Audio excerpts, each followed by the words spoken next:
الحمد لله رب العالمين والصلاة والسلام على أشرف الأنبياء والمرسلين وعلى آله وأصحابه أجمعين.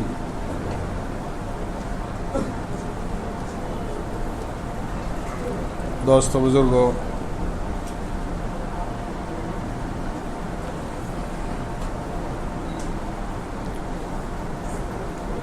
میں نے شروع کے اندر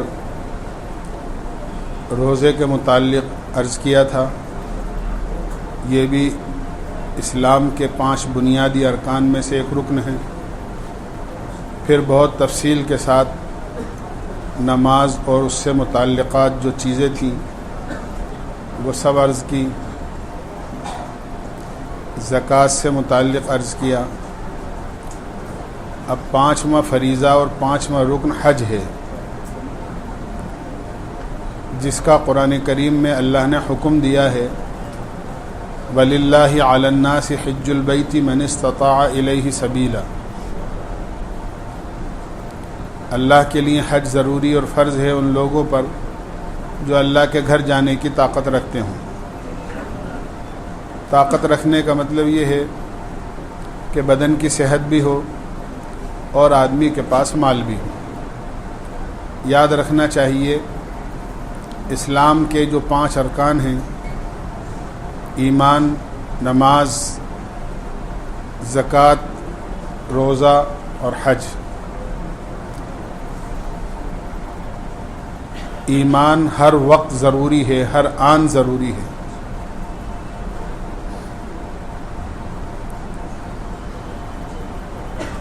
اگر آدمی ذرا سی دیر کے لیے بھی ایمان سے خارج ہو گیا اور ایمان سے نکل گیا تو اس کی گزشتہ کی ہوئی ساری نیکیاں ختم ہو جاتی ہیں. اس لیے ہر وقت مومن ہونا ضروری ہے. ایمان ہر وقت ضروری ہے. نماز 24 گھنٹے میں 5 مرتبہ ہر بالغ مسلمان مرد عورت پر فرض کی ہے. روزہ رمضان المبارک کے 1 مہینے کے روزے، چاہے وہ 30 ہوں یا 29، یہ فرض ہیں. زکوٰۃ یہ مالدار مسلمان پر فرض کی گئی ہے. اور 5واں فریضہ حج ہے، جو پوری زندگی میں صرف 1 مرتبہ فرض ہے. نماز صرف بدنی عبادت ہے، روزہ صرف بدنی عبادت ہے. اس میں کوئی پیسے نہیں لگتے، مال خرچ نہیں ہوتا. زکوٰۃ صرف مالی عبادت ہے کہ اس میں اپنا مال غریب کو جو اس کا حق بنتا ہے وہ دیا جاتا ہے. جسمانی اعتبار سے کچھ نہیں کرنا پڑتا آدمی کو. اور حج ایک ایسی عبادت ہے جو جان اور مال دونوں میں مشترک ہے. آدمی کو مال بھی خرچ کرنا ہوتا ہے، اور دوسرے یہ کہ آدمی کو اپنی ذات سے بیت اللہ جا کر، مکہ مکرمہ جا کر حج کے ارکان ادا کرنے بھی ہوتے ہیں.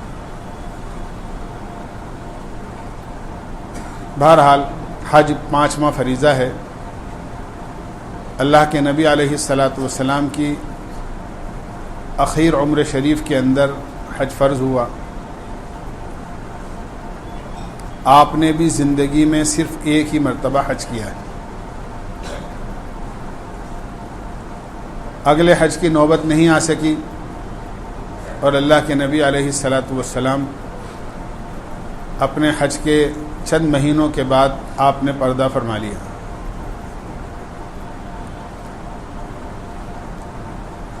میں نے جس طرح عرض کیا کہ حج مالدار مسلمان اور صحت مند مسلمان پر فرض ہے. اللہ کے نبی علیہ الصلاۃ والسلام نے ارشاد فرمایا ہے، جو آدمی اللہ کے لیے حج کرتا ہے اور اس میں کوئی لایانی اور غلط بات نہیں کرتا، یعنی اپنے آپ کو گناہوں سے محفوظ رکھتے ہوئے حج کرتا ہے، وہ حج کے بعد اپنے گناہوں سے ایسے پاک ہو جاتا ہے جیسے اس دن تھا جس دن اس کی ماں نے اس کو جنا تھا. یعنی جس طرح بچہ معصوم ہوتا ہے اس طرح اللہ تعالیٰ اس کو بالکل پاک صاف کر دیتا. اس لیے حج کی بہت زیادہ ترغیب ہے، حج کے بہت زیادہ فضائل ہیں. حضرت عمر فاروق رضی اللہ عنہ ایک مرتبہ صفا مروہ کے درمیان تشریف فرما تھے. آپ نے ایک جماعت کو دیکھا، ایک قافلے کو دیکھا کہ وہ آئے، انہوں نے طواف کیا، عمرہ کیا، صفا مروہ کی سعی کی. حضرت عمر سے ملنے کے لیے آئے. آپ نے پوچھا تم لوگ کہاں سے آئے ہو؟ وہ کہنے لگے ہم لوگ عراق کے رہنے والے ہیں.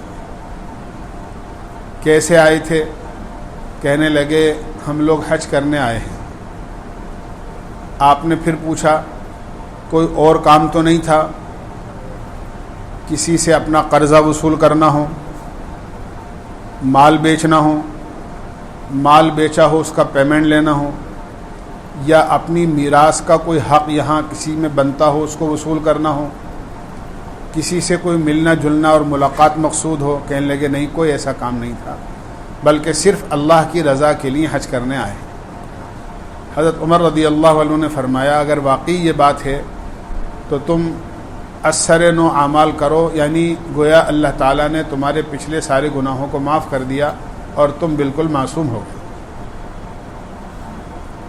تو یہ حج کا خاصہ ہے کہ آدمی بالکل گناہوں سے پاک صاف ہو جاتا ہے. اسی لیے اللہ کے نبی علیہ الصلاۃ والسلام نے ارشاد فرمایا ایک حدیث میں، آدمی کے مرنے کی دو حالتیں بہت اچھی ہیں. یا تو رمضان المبارک کے پورے روزے رکھ کے مرے کہ وہ گناہوں سے پاک صاف ہوتا ہے، رمضان کے مہینے میں اللہ سے توبہ اللہ کر لیتا ہے، گناہ معاف ہو جاتے ہیں، اس کی مغفرت ہو جاتی ہے. یا پھر حج کے بعد اس کا انتقال ہو تو حج سے آدمی بالکل گناہوں سے پاک صاف ہو جاتا ہے، تو اللہ کے یہاں جائے گا تو بالکل اپنے گناہوں سے پاک صاف ہو کر جائے گا. اسی طرح حج نہ کرنے کی وعیدیں بھی بہت زیادہ ہیں. باوجود قدرت کے، مال کے، صحت کے آدمی حج پہ نہ جائے تو اللہ کے نبی علیہ الصلاۃ والسلام نے ارشاد فرمایا کہ اللہ کو اس کی کوئی پرواہ نہیں ہے چاہے وہ یہودی ہو کر مرے یا نصرانی ہو کر مرے. یعنی جس آدمی پر حج فرض ہے اور وہ حج پر نہیں جاتا تو فرمایا اللہ کو اس کی کوئی پرواہ نہیں ہے چاہے وہ یہودی ہو کر مرے یا نصرانی ہو کر مرے. حضرت ابن عمر رضی اللہ عنہ تو یہاں تک فرماتے ہیں کہ جس آدمی پر دنیا میں حج فرض ہوا اور وہ اپنا فریضہ حج کیے بغیر دنیا سے چلا گیا، وہ آدمی قیامت میں اس حال میں اللہ کے سامنے آئے گا کہ اس کی پیشانی پر لفظ کافر لکھا ہوا ہوگا. لفظ کافر لکھا ہوا. اس لیے حج فرض ہو جانے کے بعد حج نہ کرنا یہ بہت بڑے نقصان کی بات ہے. بعض لوگ ایسے ہوتے ہیں جن پر ہر فرض ہو چکا ہوتا ہے، مال بھی ان کے پاس خوب ہے اور بدن کی صحت بھی ہے ان کی، لیکن پھر بھی وہ حج پر نہیں جاتے.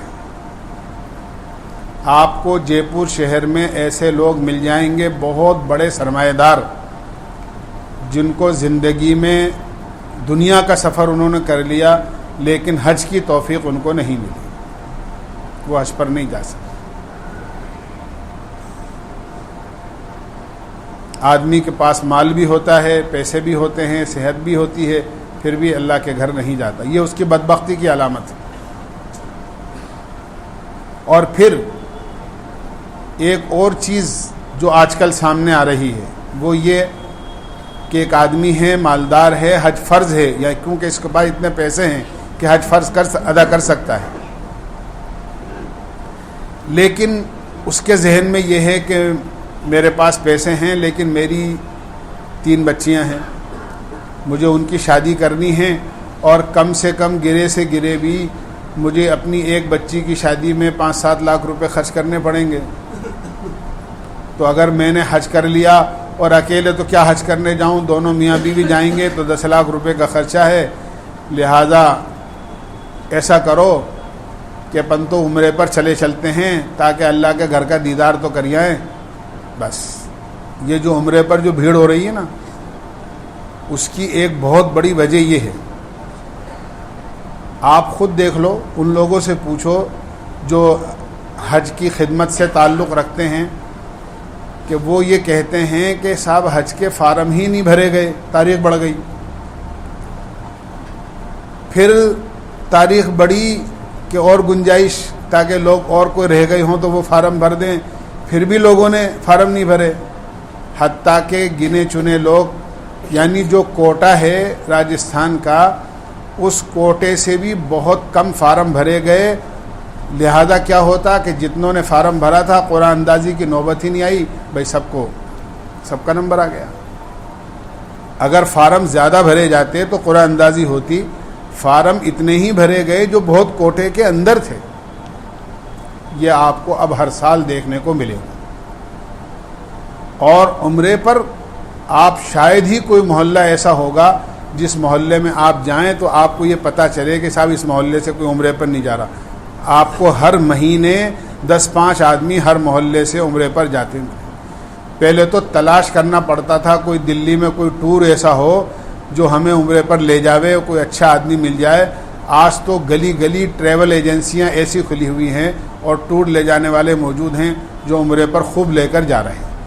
میں کوئی نفی نہیں کر رہا، بہت مبارک بات ہے، جانے والے بھی بہت اچھی بات ہیں، جانے چاہیے، اللہ کے گھر کی زیارت کرنی چاہیے، اور جو لوگ یہ ٹور لے جانے کا کام کرتے ہیں وہ بھی بہت اچھا کام کر رہے ہیں، غلط کام نہیں کر رہے۔ لیکن ان لوگوں کو فکر کی ضرورت ہے جو حج فرض ہو جانے کے بعد صرف عمرے پر توکل کر لیتے ہیں اور حج فرض ادا نہیں کرتے۔ حالانکہ سمجھنا چاہیے کہ بیوی کی ملکیت اور شوہر کی ملکیت الگ الگ ہوتی ہے۔ اگر آپ کے پاس اتنے پیسے ہیں کہ آپ خود حج کر سکتے ہیں، آپ اپنی بیگم کو نہیں لے جا سکتے، اتنے پیسے نہیں ہیں، تو کوئی ضروری نہیں ہے، آپ اکیلے جائیے اور اپنا فریضہ ادا کر اپنی بیگم کی وجہ سے، بیوی کی وجہ سے آپ اپنے فریضہ حج کو ملتوی کر رہے ہیں یا مؤخر کر رہے ہیں، یہ کتنے بڑے نقصان کی بات ہے۔ کل کا کیا بھروسہ آدمی کو کہ نہ معلوم صحت رہے یا نہ رہے، تندرستی رہے نہ رہے، حالات ایسے رہیں یا نہ رہیں، یا زندگی باقی رہے نہ رہے اور یہ فریضہ ذمے پر رہ جائے۔ اس لیے آدمی کو ساتھ کی وجہ سے کہ گھر والا کوئی ساتھ جائے تو میں حج کرنے جاؤں، یا یہ کہ مجھے اپنی بچیوں کی شادی کرنی ہے لیکن میں ابھی کیا کروں، حج پہ نہیں جا سکتا، ابھی تو عمرہ کر آؤں، حالانکہ وہ حج کر سکتا ہے، یا اور کچھ نہیں تو مجھے تو مکان بنانا ہے، ابھی میرا بہت پرانا مکان ہے، یا مجھے ابھی مکان خریدنا ہے، لہذا میں تو ابھی نہیں جا سکتا، اور آدمی اپنے پیسے مکان میں لگا دیتا ہے، شادیوں میں لگا دیتا ہے اور فریضہ حج ادا نہیں کرتا۔ یہ بڑے نقصان کی بات ہے۔ میں نے عرض کیا بہت زیادہ سخت وعیدیں ہیں ان لوگوں کے لیے جو حج فرض ہو جانے کے بعد حج ادا نہیں کرتے۔ اس لیے ان لوگوں کو فکر کرنی چاہیے کہ بھئی اگر حج فرض ہے تو ہم حج فرض بالکل ادا کریں۔ ساری ضرورتیں بات کی ہیں جس اللہ نے، اچھا پھر اتنا بڑا وعدہ ہے حج کے اوپر، کتنا بڑا وعدہ ہے۔ اللہ کے نبی علیہ الصلاۃ والسلام نے ارشاد فرمایا اللہ تعالی حاجی کو اس کے خرچ کا بدلہ دنیا میں بہت جلدی عطا فرما دیتے ہیں۔ اور میں عرض کرتا رہتا ہوں کہ اللہ جب کسی بندے کو دیتے ہیں تو وہ اپنی شان کے مطابق دیتے ہیں، اور اللہ کی شان بہت بڑی ہے۔ آدمی خرچ کرتا ہے کم اور اللہ اس کو بہت زیادہ دیتے ہیں۔ جب حج پر نیکیاں ہی ایک کے بدلے میں 1,00,000 نیکیاں، حرم شریف جب آدمی پہنچ جاتا ہے تو حرم میں جتنی بھی نیکیاں آدمی کر رہا ہے ہر نیکی 1,00,000 نیکیوں کے برابر ہے، ہر نیکی 1,00,000 نیکیوں کے برابر۔ جب اجر اللہ تعالیٰ 1,00,000 دے رہا ہے، 1,00,000 گنا دے رہا ہے، تو اللہ اجرت بھی دے گا۔ جو خرچ آپ کر رہے ہیں اللہ اس کا بدلہ بھی دنیا میں بہت اچھا دے گا۔ اور اللہ کے نبی نے فرمایا حاجی کبھی فقیر نہیں ہو سکتا، فقیر کا مطلب غریب نہیں ہو سکتا۔ حاجی کبھی غریب نہیں ہو سکتا۔ اس لیے اللہ کے وعدوں پر یقین کر کے آدمی کو فریضہ حج ادا کرنا چاہیے اور اس میں تاخیر نہیں کرنا چاہیے۔ مکہ مکرمہ میں آدمی جا کر اپنے فریضہ حج کو ادا کرتا ہے۔ مکہ مکرمہ وہ مقدس سرزمین ہے جہاں سے اللہ نے پوری دنیا کو بنایا ہے، پوری دنیا کو بنایا ہے۔ چنانچہ حدیث میں آتا ہے کہ جہاں بیت اللہ بنا ہوا ہے وہاں پانی کا بلبلہ اٹھا اور وہیں سے اللہ نے پوری زمین کو، جیسے عورتیں آٹے کا پیڑا بناتی ہیں گول سا اور پھر اسی پیڑے کو پھیلا دیتی ہیں تو روٹی بن جاتی ہے، اللہ نے اسی طرح پانی کا بلبلہ وہاں سے پیدا کیا اور اسی سے پوری زمین پھیلا دی۔ تو دنیا کی ابتدا ہی بیت اللہ سے ہوئی ہے۔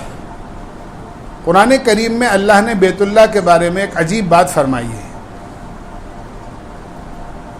فیہ آیات بینات مقام ابراہیم، کہ وہ مقدس سرزمین ایسی ہے کہ وہاں پر اللہ کی بہت ساری نشانیاں ہیں۔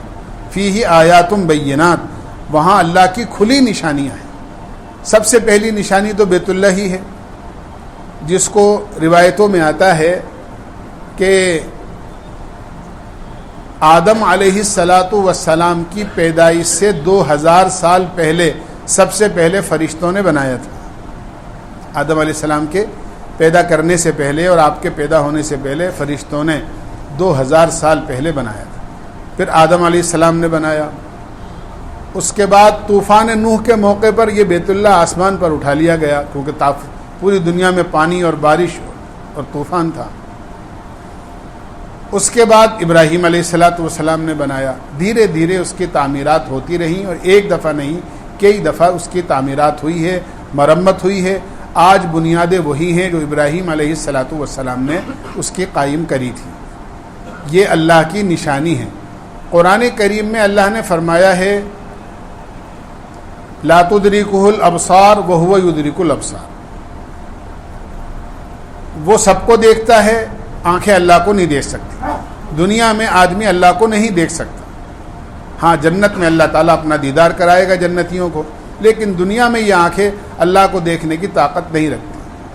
حضرت موسیٰ علیہ السلام نے درخواست کری تھی، اللہ تعالیٰ نے فرمایا لن ترانی، تم مجھے دیکھ نہیں سکتے ہو، مجھے دیکھ نہیں سکتے۔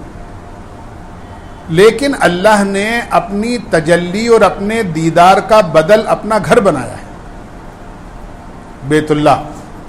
اسی لیے جب حاجی عرفات سے واپس آتا ہے، مزدلفہ میں قیام کرتا ہوا بڑے شیطان کو کنکری مار کر بیت اللہ آ کر جو طواف کرتا ہے، اس طواف کو طواف زیارت کہتے ہیں۔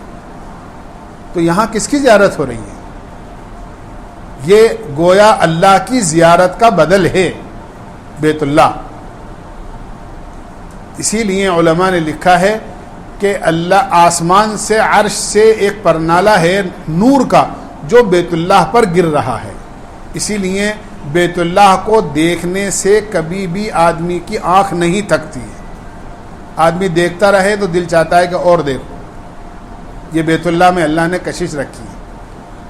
بلکہ بعض لوگ تو ایسے ہیں کہ جو چھپ چھپا کر بیت اللہ پہنچ گئے، ایمان والے نہیں تھے، جب ان کی نظر بیت اللہ پر پڑی تو اللہ نے ان کو ایمان کی توفیق عطا فرما دی، اور انہوں نے باقاعدہ اپنی زندگی کی سوانے میں لکھا ہے کہ ہمیں کسی انسان نے اور کسی مسلمان نے مسلمان نہیں بنایا ہے، بلکہ ہمیں اللہ کے گھر کے دیدار نے مسلمان بنایا ہے، کہ ہم اللہ کے گھر کو دیکھ کر مسلمان ہوئے۔ تو وہ اللہ کی تجلی کا مرکز ہے۔ اللہ نے اس کا طواف اسی لیے رکھا ہے تاکہ اللہ تعالیٰ اپنے بندوں کو اپنے گھر کے طواف کے ذریعے سے گناہوں سے پاک کر دے۔ ایک صاحب کہنے لگے کہ صاحب بیت اللہ کا طواف یہ چکر کھانے کا کیا مطلب ہے؟ یہ چکر کیوں کھلاتے ہیں اللہ تعالیٰ؟ تو جن سے پوچھا تھا انہوں نے کہا کہ بھائی اللہ کا حکم ہے، عبادت ہے، یہاں کی عبادت یہی ہے کہ یہاں طواف کیا جائے، اللہ کے گھر کے چکر لگائے جائے۔ لیکن بعض لوگ عقل کے پجاری ہوتے ہیں سر، ان کو کوئی بات یہ کہہ کر کہ یہ تو اللہ کا حکم ہے، لیکن اگر ان کی عقل میں نہیں آ رہی ہے تو وہ مطمئن نہیں ہوتے ہیں اس بات پر کہ یہ اللہ کا حکم ہے یا اللہ کی عبادت ہے. اللہ نے جو چیز عقل میں آتی ہے اسے مانتے ہیں, جو عقل میں نہیں آتی اسے نہیں مانتے. حالانکہ حضرت علی فرماتے ہیں کہ اللہ تعالیٰ نے دین کے کسی بھی حکم کا مدار عقل پر نہیں رکھا. اللہ نے اپنے دین کا مدار اپنے حکم پر رکھا ہے. اللہ نے حکم دے دیا. میں موٹی سی مثال پہلے بھی میں نے عرض کی ہے. ایک آدمی آیا نماز کے لیے, اس نے وضو کیا اور وضو کرنے کے بعد مسجد میں آ گیا. اب پھر پیشاب کی حاجت ہوئی, پیشاب کرنے چلا گیا, اس نے پیشاب کیا, استنجا پاک کیا. اب واپس آیا تو شریعت کا حکم کیا ہے ہم سب جانتے ہیں, دوبارہ وضو کرو. وضو کرنے کا کیا مطلب ہے؟ اس کا ہاتھ ناپاک ہے, اس کا چہرہ ناپاک ہے, اس کا پیر, اللہ کے سامنے کھڑا ہونا ہے تو اس کو دھوانا ہو. ارے بھائی ابھی تو 10 منٹ پہلے دھوئے تھے, درمیان میں پیشاب ہی تو کیا ہے, اور جسم کے جس حصے سے پیشاب کیا ہے وہ دھو کر استنجا پاک کر کے بالکل آدمی آ گیا. پھر دوبارہ دھونے کا کیوں حکم ہے؟ کہ اللہ کا حکم ہے. چاہے ہماری عقل نہیں مانتی ہے کہ یہاں کوئی گندگی ہے, چہرے پر کوئی گندگی ہے, پیروں میں کوئی گندگی ہے, سر پر کوئی گندگی, لیکن اللہ کا حکم ہے کہ نہیں, اللہ کے سامنے کھڑا ہونا ہے, لہذا تمہیں واپس دھونے پڑیں گے. یہ وضو کا مطلب ہی یہی ہے کہ اللہ کا حکم ہے. عقل میں نہیں آتا کیوں دھو رہے ہیں دوبارہ, ابھی دھوئے تھے, لیکن دھونے پڑتے ہیں اور ہر مسلمان دھوتا ہے. اس لیے دین کا مدار عقل پر نہیں ہے. خیر بہرحال مجھے تو یہ عرض کرنا ہے, ان سے کہا گیا کہ بھائی بیت اللہ کا طواف جو ہے اللہ کی عبادت ہے, اللہ کا حکم ہے, لیکن مطمئن نہیں ہوئے. تو جن سے پوچھا تھا انہوں نے کہا کہ تمہارے گھر میں واشنگ مشین ہے؟ کہنے لگے ہاں ہے. کہ کیا کرتے ہو اس میں؟ کہ کپڑے میلے ہو جاتے ہیں تو تھوڑا سا سرف اور پانی ڈال کے بٹن چالو کر دیتے ہیں تو اس میں کپڑے چکر کھاتے ہیں کہ پھر کیا ہوتا ہے کہ ان کا میل صاف ہو جاتا ہے, کپڑے دھل کے صاف ہو جاتے ہیں. کہنے لگے اللہ بھی اپنے بندوں کو چکر کھلا کر گناہوں سے پاک کرتے ہیں. جس طرح واشنگ مشین میں تمہارے کپڑے چکر کھا کے صاف ہو جاتے ہیں نا, ایسے ہی اللہ تعالیٰ یہاں پر تمہیں گناہوں سے صاف کر دیتے ہیں چکر کھلا کے. کہ ہاں آپ سمجھ میں آئی. یہ ایسے لوگ وہ ہوتے ہیں جو عقل کی باتوں کو تسلیم کرتے ہیں. اللہ کا حکم سے ان کی بات سمجھ میں نہیں آئی, لیکن اس طرح سمجھ میں آئی. بہرحال یہ اللہ اپنے گناہوں سے, بندے کو گناہوں سے پاک کرنے کے لیے یہ اللہ تعالیٰ نے سب چیزیں, بیت اللہ ہے, حجر اسود ہے, مقام ابراہیم ہے, رکن یمانی ہیں, یہ سب ایسی نشانیاں ہیں اللہ کی. حدیث پاک میں آتا ہے اللہ کے نبی نے فرمایا کہ حجر اسود اور رکن یمانی دونوں کے دونوں جب قیامت میں اٹھائے جائیں گے تو ان کی 2 آنکھیں ہوں گی جس سے یہ دیکھیں گے, ان کی زبان ہوگی جس سے یہ بولیں گے, ان کے 2 ہونٹ ہوں گے جس سے یہ اپنے بوسہ دینے والے کے بارے میں اللہ کے سامنے گواہی دیں. استلام کیا جاتا ہے حجر اسود کا یا اس کو بوسہ دیا جاتا ہے. جنت سے جب یہ پتھر آیا تھا, حجر اسود جنت کا پتھر ہے, جب یہ جنت سے آیا تھا تو دودھ سے زیادہ سفید تھا, دودھ سے زیادہ سفید تھا. حدیث پاک میں آتا ہے لوگوں نے گناہوں کی وجہ سے اپنے گناہوں کے ساتھ وہاں آئے اور بوسہ دیا, اس لیے یہ کالا ہو گیا. حجر اسود جو ہے نا, اسود عربی زبان میں اسود کے کئی معنی آتے ہیں. اسود کے معنی کالے کے بھی ہیں اور اسود کے معنی ہیں قابل فضیلت چیز. تو حجر اسود تو اس کا جنت سے ہی نام ہے اور دودھ سے زیادہ سفید تھا. یہ عظمت والا, بابرکت, فضیلت والا پتھر تھا, بڑے مقام اور اونچے مرتبے والا پتھر تھا, اس لیے اس کو حجر اسود کہا جاتا ہے. اس کے کالے ہونے کی وجہ سے نہیں کہا جاتا. کالا تو یہ بعد میں ہوا ہے اور اس وقت ہوا ہے جب کہ لوگوں نے اس کو اپنے گناہوں کی وجہ سے بوسہ دیا ہے. اس لیے کہ جب حجر اسود پتھر کالا ہو گیا لوگوں کے گناہوں کی وجہ سے تو آدمی کے دل کی کیا کیفیت ہوتی ہوگی. حدیث پاک میں آتا ہے جب کوئی گناہ کرتا ہے تو اس کے دل پر ایک کالا سیاہ دھبا لگ جاتا ہے. توبہ کر لیتا ہے تو پاک ہو جاتا ہے, لیکن گناہ پر گناہ کرتا رہتا ہے تو داغ لگتے لگتے پورا دل سیاہ ہو جاتا ہے. ایسے لوگوں کے بارے میں اللہ تعالیٰ نے قرآن میں فرمایا ہے کلا بل ران علی قلوبہم ما کانوا یکسبون, ان کے دل زنگ آلودہ ہو چکے ہیں, یعنی اب کوئی حق بات اور اچھی بات ان کے دلوں پر اثر نہیں کرتی. بہرحال مقام ابراہیم ہے, جنت سے آیا ہوا پتھر ہے جس پر کھڑے ہو کر ابراہیم علیہ السلام نے بیت اللہ کی تعمیر کی تھی اور آپ کے پیروں کے نشان اس پر بن گئے, آج تک وہ بنے ہوئے ہیں اور وہ شیشے کے اس کے اندر قبے کے اندر رکھا ہوا ہے جہاں کھڑے ہو کر امام صاحب نماز پڑھاتے ہیں، ملتزم ہیں، یعنی بیت اللہ کے دروازے اور حجر اسود کے درمیان کی جگہ ہے۔ ملتزم اس کو اس لیے کہتے ہیں کہ وہاں چمٹ کر دعا مانگی جاتی ہے، اور آج تک علماء نے لکھا ہے کہ کوئی مسلمان ایسا نہیں ہے جس نے وہاں چمٹ کر دعا مانگی ہو اور بیت اللہ سے چپک کر دعا مانگی ہو اور اللہ نے اس کی دعا کو قبول نہ کیا۔ ایک صاحب کہنے لگے میں حج پر گیا ہوا تھا، میں نے اللہ سے یہ دعا کی چمٹ کر کہ اے اللہ میں اپنے بچے کو حافظ بنانا چاہتا ہوں، لہذا تو میرے بچے کا حافظ بننا اپنی بارگاہ میں منظور کر دے۔ وہ کہتے ہیں میں نے یہ دعا کی ملتزم پر کہ اب جا کر اس کو مدرسے میں بٹھاؤں گا اور اس کے بعد اس کو قرآن حافظ بناؤں گا۔ کہنے لگے میں نے ملتزم پر دعا کر کے بیت اللہ سے فارغ ہو کر جب میں ذرا پیچھے آیا تو آنے کے بعد جیسے ہی میں نے اپنا موبائل نکالا تو موبائل میں مس کال تھی۔ آج کل تو نماز پڑھتے ہی دعا نہیں مانگی جاتی، موبائل دیکھا جاتا ہے سب سے پہلے۔ فوراً آدمی دیکھتا ہے کہ جیسے کسی زمانے میں نبیوں کو وحی کا انتظار رہتا تھا کہ ایسے ہی یہ موبائل والے جلدی سے سلام پھیرتے ہی موبائل نکال کے دیکھتے ہیں یہ وحی کس کس کی طرف سے آئی ہے۔ بہرحال انہوں نے بھی اپنا موبائل نکال کر چیک کیا کہ سائلنٹ کر رکھا تھا، دیکھا کہ بیگم صاحبہ کا مس کال ہے، اس نے فون کیا۔ جب فون کیا تو بیگم صاحبہ نے کہا کہ تھوڑی دیر پہلے مجھے خیال آیا کہ بھئی بچے کو حافظ بنانا چاہیے اور میں نے تو آج صبح کو مدرسے میں اسے بھیجا دیا ہے حافظ بنانے کی نیت سے۔ وہ کہہ رہے ہیں ہاتھوں ہاتھ میں نے اپنی دعا کا اثر دیکھ لیا۔ تو ملتزم ایک ایسی جگہ ہے جہاں کوئی دعا ایسی نہیں ہے جو کسی نے مانگی ہو اور وہ قبول نہیں ہوئی۔ زمزم ابراہیم علیہ الصلاۃ والسلام کے صاحبزادے اسماعیل علیہ الصلاۃ والسلام کے ایڑیاں مارنے پر اللہ نے وہ مبارک پانی وہاں سے نکالا ہے جس کو علماء نے لکھا ہے کہ یہ جنت کے پانی سے زیادہ افضل پانی ہے۔ اللہ کے نبی علیہ السلام نے فرمایا زمزم لما شرب لہ، زمزم ہر اس کام کے لیے ہیں جس نیت سے اس کو پیا جائے۔ اگر کوئی پیاسا پیے تو پیاس دور ہوتی ہے، کوئی بھوکا پیے تو کھانے کا کام کرتا ہے، کوئی بیمار پیے تو دوا کا کام کرتا ہے۔ اگر کوئی دعا کی قبولیت کی نیت سے پیے کہ میں فلاں دعا اللہ سے مانگنا چاہتا ہوں لہذا میں زمزم اس نیت سے پی رہا ہوں کہ اللہ میری یہ دعا قبول کر لے، تو اللہ اس کی وہ دعا قبول کر لیتے ہیں۔ یہ زمزم کی خاصیت ہے۔ زمزم کے معنی ہے ٹھہر جا۔ حضرت حاجرہ نے جب دیکھا کہ اسماعیل علیہ الصلاۃ والسلام کے قدموں کے نیچے سے چشمہ جاری ہے تو وہ پانی پھیلنے لگا اور اس کو یہ کہہ کر روک دیا گیا زم زم زم زم، یعنی رک جا ٹھہر جا، اور اس کو روک دیا گیا۔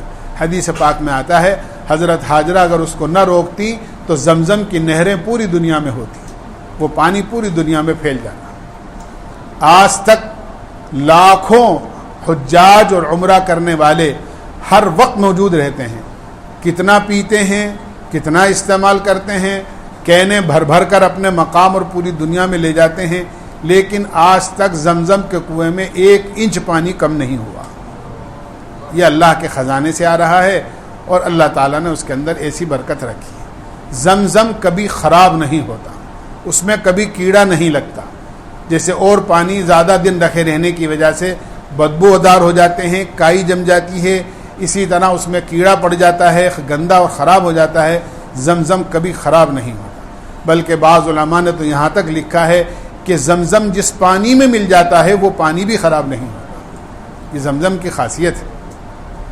اس لیے اللہ کے نبی علیہ الصلاۃ والسلام سے زمزم کے موقع پر ایک بڑی جامع دعا منقول ہے۔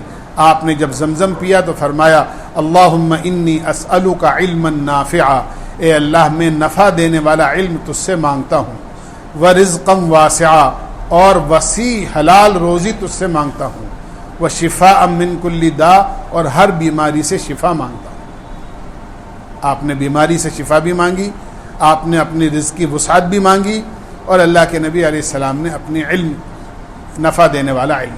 ایک علم وہ ہوتا ہے جو نفع دینے والا ہوتا ہے، نفع دینے والا علم وہ ہوتا ہے جو آدمی کے دل میں ہو جاتا ہے۔ العلم علمان، حدیث میں آتا ہے علم وہ ہیں، علم فی القلب ایک وہ ہے جو دل میں اتر جاتا ہے، اور جو دل میں اتر جاتا ہے اس کی علامت یہ ہے کہ آدمی کو عمل کی توفیق مل جاتی ہے، اور ایک وہ ہوتا ہے علم علی اللسان، ذاک حجت اللہ علی ابن آدم، حدیث میں آتا ہے کہ ایک ہوتا ہے زبانی علم، دماغ کا علم، جس کو خالی معلومات کہتے ہیں۔